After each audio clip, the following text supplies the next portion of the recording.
Blessed and happy Saturday to all of you, my dear friends, my dear brothers and sisters, my dear good people of God, faithful followers of the daily gospel reflection with Father Jack, my dear kababayans. Can you imagine, today is the first day of July 2023. We're done of the half of the year 2023, and today is Saturday within the 12th week in Ordinary Time, Year A. Our gospel for today is from the beautiful and the wonderful account of the Gospel of Matthew chapter 8, verses 5 to 17. Before I'm going to start my reflection, I would like to send my greetings to all the Canadians living here in Canada. Today is Canada Day, and we are in the land of strong and free. May God continue to bless our land. Our gospel for today is telling us that we have a God who took our infirmities and brings physical healing. You know, in the gospel, Jesus healed the servant of a centurion who was paralyzed and suffering terribly. Centurion is not a believer. He's a Gentile. Maybe he heard the story about the healing of Jesus. He heard how famous Jesus was. He went to Jesus and he said, "Lord, I am not worthy, but let's say a word and my servant will be healed." You know, he knows it because there was like a gap between Jesus and this centurion. And you know what? Because of his faith does not frustrate him. Most probably there are things in life that paralyzes us.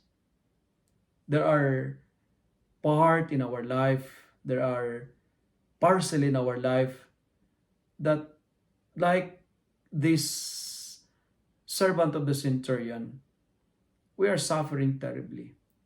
Maybe for some of us, your relationship is paralyzed. Maybe you have an inner struggle that makes you suffering terribly.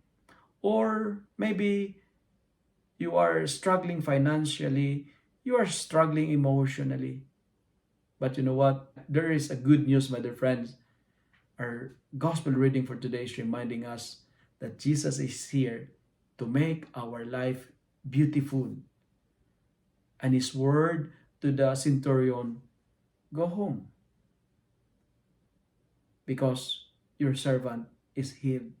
You know what? When we are frustrated, we have a God who will overwhelm us of so many graces and blessings. When we are down, his word is very reassuring. His word is very satisfying.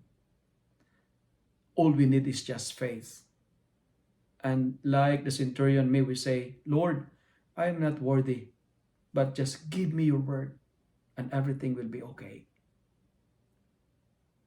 To conclude, we are reminded today that our God is not a snubbish God. Just approach him, come to him, and plead with all humility, because Jesus won't let you down.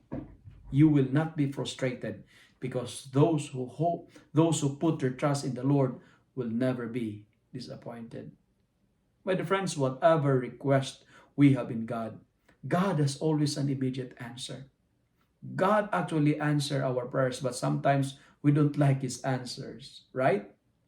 That's why let me end with this very short prayer. Lord, when I lose my hope, help me and remind me that your love is greater than my disappointments. Remind me that your plan in my life is greater than my dreams. If you like this reflection, kindly share it with others. Kindly share and spread it with your friends so that many will be blessed. Amen.